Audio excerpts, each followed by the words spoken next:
Friends, मैं आपका mentor AK Singh और आज हम CTET का 3 जनवरी 2022 का पेपर 1 का EVS का भाग देखेंगे। यानी कि पेपर 1 का EVS का भाग देखेंगे। इसमें हम 30 क्वेश्चन देखेंगे और आप अपने 30 क्वेश्चन मिलाइए और हमें बताइए कमेंट सेक्शन में 30 में से आपके कितने सही हो रहे हैं। यानी कि अगर आपके 25 सही हो रहे हैं तो 25 बताइए, 26 सही हो रहे हैं 26 बताइए, जितने भी सही हो रहे हैं आपके बताइए। और इससे पहले आपको CDB का भाग चैनल पर मिल चुका है 3 तारीख का, तो जाकर उसमें भी देख सकते हैं आप अपने, और कमेंट क्वेश्चन आप मिला सकते हैं। तो चलिए शुरू करते हैं। तो 3 तारीख का पेपर देखेंगे एनवायरमेंटल स्टडी का। पहला क्वेश्चन क्या कह रहा है? पहला क्वेश्चन क्या कह रहा है, निम्नलिखित में कौन सा जानवर जिसके दांत पूरे जिंदगी में बढ़ते जाते हैं? तो अगर हम देखे चले तो वो क्या होगा? गिलहरी। ठीक है, तो गिलहरी वो जानवर है यानी कि जिसके दांत, आगे के जो दांत होते हैं वो बढ़ते जाते हैं। अगर उसे वो कुतरे ना ये समान चीज़ों को तो उसके दांत बढ़ते ही चल जाएंगे, इसलिए वो कुतरती रहती है या फिर नट्स जो होते हैं उन्हें कुतर कुतर के खाती रहती है। 62 देखते हैं नेक्स्ट क्वेश्चन। नीचे दिए गए विकल्पों में मधुमक्खी के बारे में क्या है? तो मधुमक्खी के बारे में हमने कई बार पढ़ा है। मधुमक्खी के बारे में क्वेश्चन हर बार आपको देखने को मिला है, तो देखते हैं क्या कह रहा है। केवल रानी मक्खी अंडे देती है, बिल्कुल सही बात है। और इस नर मक्खियाँ कार्यकर के रूप में विशेष भूमिका नहीं अदा करती, बिल्कुल सही बात है। ठीक है, सभी मादा मक्खी अंडे देती नहीं, बिल्कुल गलत बात है। और कारी मक्खी भोजन को, यानी कि बिल्कुल जो हो जाएगा इसका आंसर हो जाएगा ऑप्शन नंबर 3 A, B और D, यानी ऑप्शन नंबर 3 इसका आंसर हो जाएगा। क्वेश्चन नंबर 63 देखते हैं। 63 क्या कह रहा है? 63 कह रहा है, वह व्यक्ति जो वनों को कम से कम 25 वर्ष जो वे व्यक्ति जो वनों में कम से कम 25 वर्ष से रह रहे हैं उन भूमि को उनके उपजाऊ अधिकार एक्ट, ये अगर हम एक्ट के बारे में पढ़ेंगे तो 2007 में एक एक्ट आया था जिसमें जो 25 वर्ष से व्यक्ति रह रहे हैं उनकी भूमि उनके उपजाऊ अधिकारों को मानने वाली बात है, यानी कि ऑप्शन नंबर 7 हो जाएगा, 1 एक्ट अधिनियम 2007। क्वेश्चन नंबर 64 देखते हैं। 64 क्या कह रहा है? झूम खेती के बारे में कह रहा है। झूम खेती के बारे में क्या है सबको पता है? काट और दग्ध खेती, यानी कि ऑप्शन नंबर दुग्ध खेती हो जाएगा, ऑप्शन नंबर 2। क्वेश्चन नंबर 65 देखते हैं। 65 कह रहा है, रोनल रॉस के बारे में अगर एक ही नाम आपने पढ़ा होगा तो मच्छर के पेट में झांकने वाले जो पार्ट है कि मच्छर के पेट में झांका, इस तरह से एक पार्ट है NCERT में। तो रोनल रॉस को 1902 में चिकित्सा के क्षेत्र में नोबेल पुरस्कार मिला। तो नोबेल पुरस्कार किस क्षेत्र में मिला था उन्हें? मलेरिया के मच्छर से, किस मच्छर से फैलता है उसके ऊपर। तो यानी कि ऑप्शन नंबर 2 हो जाएगा इसका आंसर। क्वेश्चन नंबर 66 देखते हैं। सिंकोना पेड़ के किस भाग को उपयोग में लाकर मलेरिया के जो उपचार का किया जाता है? तो वो छाल होती है। छाल ही आपने जब पढ़ा होगा, तो जब ये जो अभी दूसरा ऊपर से क्वेश्चन गया है उसी में आपको नीचे मिलेगा क्वेश्चन, अगर हम चैप्टर पढ़ेंगे तो उसमें सिंकोना पेड़ के बारे में बताया गया और उसके छाल के उपयोग के बारे में बताया गया। क्वेश्चन नंबर 67 देखते हैं। 67 क्या कह रहा है? सांप के जहरीले दांत को क्या कहा जाता है? तो विष दंत, यानी कि ऑप्शन नंबर 2। ये बिल्कुल सारे क्वेश्चन अगर आप NCERT देखेंगे तो आपको सारे क्वेश्चन वहीं से मिलेंगे। आपको तीसरी में से कुछ पार्ट इस बार आया है, चौथी और पांचवी की सबसे ज़्यादा NCERT में क्वेश्चन है। क्वेश्चन नंबर 68 देखते हैं। 68 क्या कह रहा है? निम्न से भारत में मिलने वाले कौन सा सांप जहरीला नहीं होता? तो जहरीला सांप नहीं होता तो भारतीय शैल अजगर पाइथन, वाहनी की ऑप्शन नंबर हो जाएगा इसका 3। क्वेश्चन नंबर 69 देखते हैं। 69 क्या कह रहा है? वर्म कोप्सिन एक विधि है जिसमें खाद बनाने में डैश उपयोग आता है। तो ये होती है कैचवे की विधि, यानी कि अगर वार्म, ये इंग्लिश में देखिए, वार्म कोप्सिंग वाली जो विधि है वो है, वार्म किसे कहते हैं? तो हम इससे कहते हैं कैचवे को, यानी कि ऑप्शन हो जाएगा D। क्वेश्चन नंबर 70 देखते हैं। 70 क्या कह रहा है, पश्मीना ऊन किस जानवर से निकलती है। तो ये जैसे हम 4th क्लास की एनसीईआरटी उठाएंगे तो पहले चैप्टर में आपको मिल जाएगा पश्मीना बकरी के बारे में, तो उसमें हो जाएगा बकरी, यानी कि पश्मीना शॉल के वाली जो चीज़ें हैं वो पश्मीना बकरी। Option number 3। क्वेश्चन नंबर 71 देखते हैं। अधूरे जल अधूरे जले जीवाश्म से फैलती है तो क्या फैलती है, SO2, यानी कि ऑप्शन नंबर 3 हो जाएगा। क्वेश्चन नंबर 72 देखते हैं। 72 क्या कह रहा है, पेड़ पौधे में पानी देने के लिए प्रयुक्त तकनीक जिससे संपूर्ण नलियों से पानी सीधे पौधे के आधार में पाया जाता है तो क्या कहता है, ड्रिफ्टिंग, यानी डीप सिंचाई, यानी कि ऑप्शन हो जाएगा इसका डीप सिंचाई, ऑप्शन नंबर 4। क्वेश्चन नंबर 73 देखते हैं। 73 क्या करने, उनमें से निम्न पौधों में से कौन सा पौधा कीटों के को जल से फंसाता है। तो फंसाने वाली जहां बात आ जाएगी, कीटों को फंसाने वाली बात, कीटों को फंसाने वाली जहां बात आ जाएगी तो गठवर्ती पौधा, यानी ऑप्शन हो जाएगा इसका 4। क्वेश्चन नंबर 74 देखते हैं। वर्षा के पानी को भविष्य में उपयोग करने के लिए सिंचाई डैश कहलाती है। तो वर्षा के पानी का संरक्षण, यानी उसे एक तरह से इकट्ठा करना।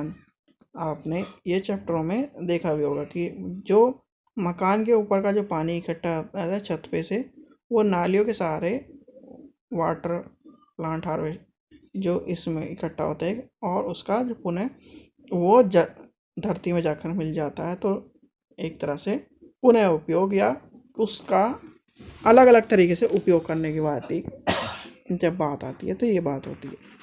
नेक्स्ट देखते हैं। नेक्स्ट का क्वेश्चन कह रहा है 75, निम्नलिखित में से कौन सा रोग मच्छर से फैलता है। तो उसमें कौन कौन से हैं, मलेरिया फैलता है, ये डेंगू फैलता है और चिकनगुनिया, यानी कि ऑप्शन क्या हो जाएगा, ऑप्शन नंबर 3 A, C और D। क्वेश्चन नंबर 76 देखते हैं। 76 है, विद्यार्थी केंद्रीय कक्षा विद्यार्थियों के सीखने के लिए सहायक वातावरण निश्चित करते हैं। निम्न में कौन सी बात प्रस्तुत करती है। तो ये बात अगर हम देखें तो इसमें हो जाएगा, शिक्षक ऐसी सीखने की परिस्थिति उपलब्ध कराया है जिसमें विद्यार्थी अवसर देने वाली बात आ गई यहाँ, तो बिल्कुल सही हो जाएगा। अवसर देना, अवलोकन करना, खोज करना, प्रश्न पूछना, ये सारी चीज़ें इसमें आ रही हैं। तो यानी कि ऑप्शन का हो जाएगा इसका, ऑप्शन हो जाएगा 3। क्वेश्चन नंबर 77 देखते हैं। 77 क्या कह रहा है, कक्षा 5 के अध्याय में दीवार के उस पार के विशेष आफरीन अपने छात्रों को खेल व खेलते हुए अनुभव साझा करने के कहती है। तो इसके सबसे ज़्यादा क्या प्रयास होंगे, तो व्यक्तिगत अनुभव को साझा करने वाली बात हो रही है, यानी कि ऑप्शन हो जाएगा इसका 4।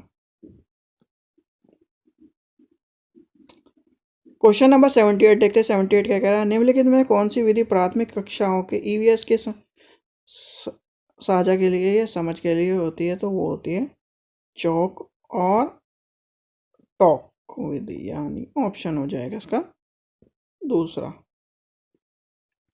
क्वेश्चन नंबर 79 देखते हैं। 79 क्या कह रहा है, EVS के शिक्षक में कि क्षेत्रीय भ्रमण महत्वपूर्ण है। तो क्षेत्रीय भ्रमण सभी के लिए महत्वपूर्ण है। क्यों महत्वपूर्ण है उसका सही देखेंगे, पूर्व योजना तक प्रति स्पष्ट किए कल्पना के साथ स्कूल के निजी किसी स्थान पर जाना, यानी कि ऑप्शन हो जाएगा इसका पहला। क्वेश्चन नंबर 80 देखते हैं। 80 क्या कह रहा है, एक EVS की कक्षा को एक खुशगवार कक्षा होनी चाहिए। इसके संदर्भ में क्या, तो उसमें क्या होना चाहिए, अवलोकन होना चाहिए, अन्वेषण होना चाहिए, प्रश्न पूछना हो जाए, क्रियाकलाप होना। तो ये एज इट इज अभी जो प्रश्न गया है वो बिल्कुल एज इट इज पूछ दिया गया है। कौन सा, अगर किसी ने बिल्कुल ध्यान से देखा होगा तो ये 80 वाला क्वेश्चन जो है ये बिल्कुल सही है और बिल्कुल सेम टू सेम है। और अगर हम इसे ऊपर लेके चलें तो यहाँ पर एक क्वेश्चन था, कहाँ गया ये, यहाँ पर भी अवसर देना, अवलोकन करना, खोजना, प्रश्न पूछना, ये विभिन्न तरीके पूछे गए हैं। तो यानी बिल्कुल सेम टू सेम एक ही बात 2 बार कही गई है। तो हम चलते हैं, 80 क्वेश्चन हमने देख लिया, 81 देखते हैं। 81 क्या कह रहा है? बच्चे के विश्लेषणात्मक विचार को विकसित करने के लिए वंश वृक्ष का उपयोग किया जाता है। तो वो होगा, यह अनेक पीढ़ियों से परिवार के सदस्यों के आपसी संबंध के बारे में बताता है। तो ये हो जाएगा ऑप्शन नंबर 4 कि पहले परदादा, फिर उसके दादा आ जाएंगे, फिर उसके पिता आ जाएंगे, फिर वो आ जाएगा। तो जो फैमिली ट्री होता है वो पीढ़ी दर पीढ़ी के बारे में बताता है।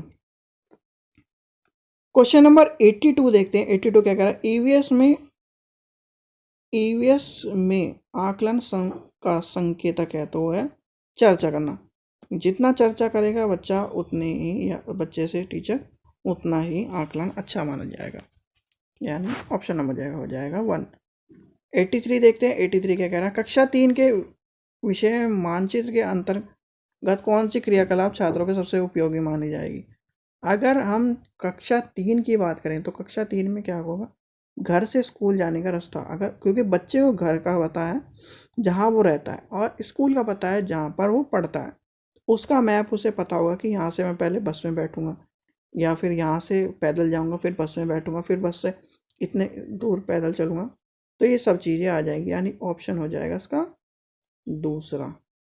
उसमें अनेक, उससे उनके घर से स्कूल आने का रास्ते वाली बात जो है वो हो जाएगी। नेक्स्ट देखते हैं, नेक्स्ट क्या कह रहा है? नेक्स्ट 84 देखते हैं।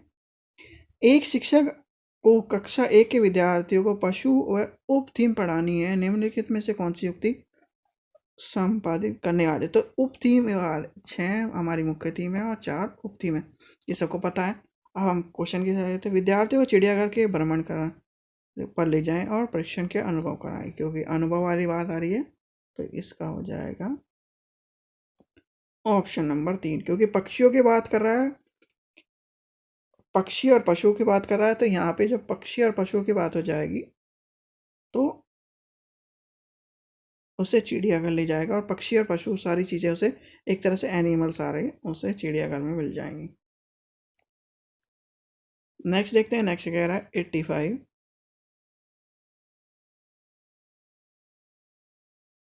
85 क्वेश्चन देखते हैं अब। डॉक्टर ब्यूमेट के प्रयोग विद्यार्थी के वैज्ञानिक की भूमिका समझे सहायता करने के लिए निजी वैज्ञानिक विधि का प्रयोग करते हैं। तो वो ये इसे क्रम से लगाना है, क्रम से लगाने के लिए हम देखेंगे। तो पहले प्रशिक्षण करना, फिर हो जाएगा अनुमान और परीक्षण करना, यानी कि उसका हो जाएगा 6 4 5 2 3 1, यानी ऑप्शन हो जाएगा इसका 3। क्वेश्चन नंबर 86 देखते हैं। 86 क्या क्या है? विद्यार्थी को जैव विविधता का जैव विविधता का अनुभव देने के लिए कौन सी युक्ति ठीक है?